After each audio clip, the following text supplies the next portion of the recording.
Hi, and welcome to the Mixed Concepts channel, or welcome back. So I know it's been quite some time since I've posted a video regarding cricket, or ICC Cricket World Cup League 2 especially. Yeah, I've focused more on FIFA World Cup, if you've seen my channel. Anyway, coming to the point of the title of this video and the most recent ICC Cricket World Cup League 2 Tri-Series. Yeah, there was a Tri-Series between Nepal, Netherlands, and Namibia. It happened in the Netherlands, and Nepal, they won 0 out of their 4 games, and they are in real trouble as they only have 4 games remaining and are still 7 points behind Oman for the 4th place spot. And the reason they're not only in trouble to miss a top 4 spot to qualify directly for the ICC Cricket World Cup qualifier, it's because they could end in 7th or 8th position and their ODI status could be in jeopardy in the ICC Cricket World Cup qualifier playoff. Of course, there's still some time for Nepal to potentially salvage it, and the crazy part is there is a scenario where Nepal could still end in 4th position if they manage to win all their last 4 games in the last Tri-Series they play. But that will be a difficult one because they're going to be playing in Oman against Oman and Canada. While the games against Canada could be reasonable, beating Oman and Oman is not that easy. But that's a story for another day for Nepal. And the Netherlands and Namibia, they won 3 out of 4 games each in the Tri-Series. Namibia did manage to beat Netherlands, which was good because they got 2 points, and they also help out USA a little bit to make sure the Netherlands are only on 38 points, and they're still 5 points behind USA for the number 1 spot. And Namibia, they're just 3 points behind Oman for the 4th place spot, although they have played 4 more games. Well, I will make another video where I'm going to talk about possible scenarios and a best case scenario for every team that is a part of the ICC Cricket World Cup League 2 with all their remaining fixtures. Okay, and I hope to post that video before the start of the Scotland-Canada-UAE Tri-Series, which will be within the next couple of days by the time I post this video. So to talk quickly about the Tri-Series between Nepal, Netherlands, and Namibia, obviously, Netherlands and Namibia, they won 3 out of 4 games. They look pretty good throughout the Tri-Series.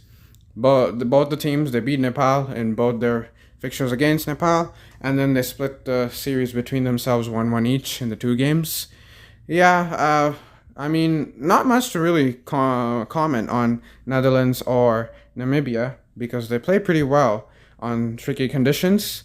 They managed to get decent scores or restrict their opponents to lower scores and chase them down. But Nepal really have some problems. In the 4 matches, they were subpar at best, to be honest. I mean, the batting was really poor. Yeah, bowling probably could have been slightly better, but I think it's really down to their batting. Their defensive batting was really sad to see. I mean, the first 2 games, when they first played Namibia and then Netherlands, they got all out for 157 twice in a row. That's not a big enough score. I know the pitch may not be easy to bat on, but they got to get at least 200 to pose a threat. And they didn't in the first 2 games. They lost 6 wickets to J.J. Smith. And throughout the series, short ball issues really plagued them.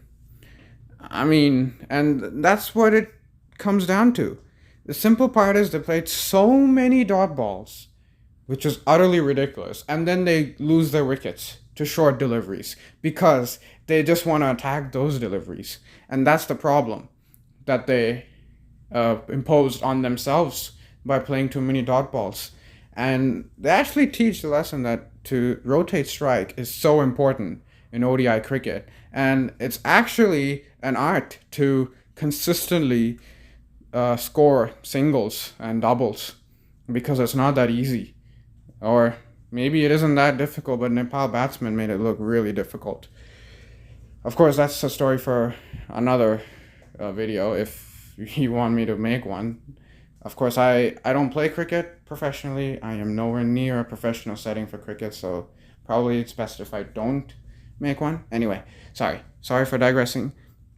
But that really was the problem with Nepal. Their ultra defensive batting approach, playing way too many dot balls, and then they just build pressure on themselves for almost no reason.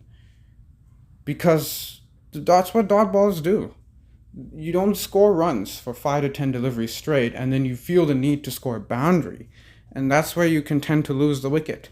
That's what happened to them. The short balls, sure, they may need to improve on how to play the short balls.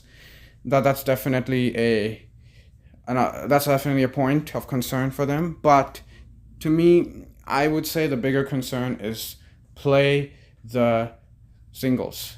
Avoid playing too many dot balls. If they keep getting singles, even if they're poor at playing a short delivery, they can just let it go. They don't have to take a risk. They don't have to play a risky shot. And some of the batters who were probably responsible for Nepal's defeats, I mean, it's crazy to say Asif Sheikh because he actually scored some runs, but his strike rate was really poor. Kushal Bhurtel, he really was the only batter who seemed to at least try for Nepal in a way. Of the top 5 batters is what I'll put it. Because in the one game against Namibia where he scored 30, he scored at above a 70 strike rate. He looked to be at least a little aggressive. But the problem is he's not even able to get to 30 all the time. And he's got to try and play longer innings. He gets out really early and then puts Nepal on the back foot. And then Rohit Paudel, I don't know what's happened to him in this tri series. He looked awful. And the worst part is when he gets out early, he doesn't play enough time. He plays for too long. He doesn't score at least 5 to 10 runs. I don't know what to say. He just plays too many dot balls and then gets out at the wrong time. And the game where Nepal lost to Namibia the second time, they should have chased down 212, but they just played too many dot balls. And for some reason, they let it go to 2 overs, 28 runs to win. That's a difficult scenario for any team to win from in any format, not only ODIs, even in T20Is. That's a difficult scenario to win from. And they almost won it. It came down to 6 of the last ball. Erasmus balled it wide, but then Gulshan Jah couldn't hit a boundary.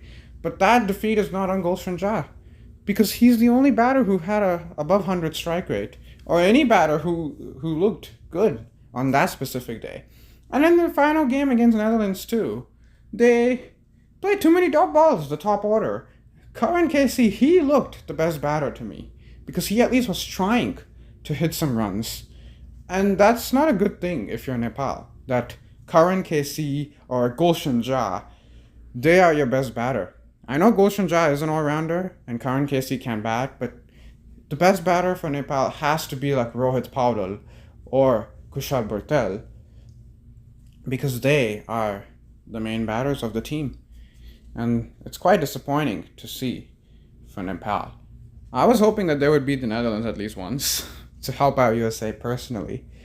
Yeah, this was more of a wish, but even just for Nepal to make it a little more interesting in ICC Cricket World Cup League 2 standings, put a little pressure on Oman. But no, Nepal completely blew it. And whatever good work they did earlier in the year by beating USA twice, beating Scotland in Nepal, and even winning 3 out of 4 in the UAE Oman Nepal Tri-Series, they won 6 out of 8 games at home. They undid all that good work by losing 4 games in a row in the Netherlands. They couldn't even win 1 game.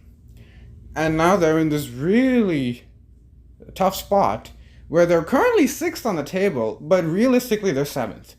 Because they are tied on 24 points with Canada, who've played 4 games less than Nepal. So Canada, even if they win 1 game in this tri-series coming up, they're going to go above Nepal in the points table.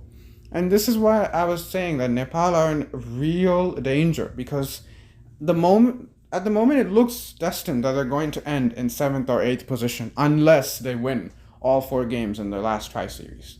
It's possible, but considering the way they're playing away from Nepal, I don't know how well they can do. Now, to talk about Netherlands and Namibia, against Nepal, they played really well. They managed to get Nepal all out for a low score, or they made a good enough score to where Nepal couldn't chase down the target.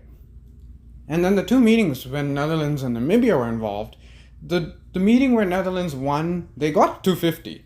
And 250 seemed a really high score for this ground. And Namibia, they gave it a good effort, but I think they kind of played it like Nepal did when Nepal played Namibia in the second time. where they played a few too many dot balls. Now, Namibia were not going as poorly as Nepal were, but when they need to get 5 runs and over from the start, they let that required run rate go up to 10 a little too soon. And then they lost the last 6 wickets for not so many runs. And then the second time Netherlands and Namibia played, Namibia did better. They made Netherlands all out for just the 183, I think. And Namibia, because of not having to chase down the 225, 230, or 250, they were able to take some time, which they did brilliantly in the second wicket partnership between Kruger and Freiling. They pretty much sealed the game in Namibia's favor. And although both of them did get out towards the end, it was too late for Netherlands to make a crazy comeback. They are capable of it, but it's just too difficult for them to do so on that occasion. And Namibia managed to get the win. So they managed to get 6 out of 8 points. Netherlands at home, which is good. And for Namibia, especially away from home, that's an excellent result. Of course, they both have one more tri-series to play later this year. And it could be really important regarding how well they play and where they finish. So, Netherlands, they did come into second position over Scotland just because they have more wins. I think wins is the first tiebreaker after the points regarding which team ends higher. And this is why they are in second position. Now, Netherlands, they don't have the Q to their next to their name like USA do, because there is a crazy scenario where they could still not be in the top 4. And same thing with Scotland, although that scenario is really unlikely, but it is possible. And as I said, I've made a video, or I will make a video, where I will talk about those scenarios, how Netherlands or Scotland could potentially get out of the top 4, mainly in terms of what could happen, but I'm not going to say the worst case scenario, but rather a scenario. Anyway, enough of that. Well, yeah, that's it for this tri-series, really. And the next tri-series, it's going to be between Scotland, UAE, and Canada. It could be a big moment for UAE, because if UAE have a good tri-series, they could come really close to Nepal and Canada. They are 10 points behind them, but they have played only 24 games. So if they win 3 out of 4, they could really pose problems for Nepal and Canada and start to potentially have a crazy comeback, because even UAE could theoretically end in the top 4 from this position. But of course, that's going to be a real challenge, but it is possible. Yeah, I mean, Scotland should be ready favorites because they are the home team and they are playing against 2 teams that are in the bottom 3 of this table. But if there's anything ICC Cricket World Cup League 2 tells, no game is truly an easy game and anybody can beat any team on any given day. So watch out to every team, basically. Anyway, that'll be the end of this video. If you've just heard me ramble on till now, thank you so much for doing so. If you like the video, please do like the video and subscribe to the channel for more content. Until the next video, bye.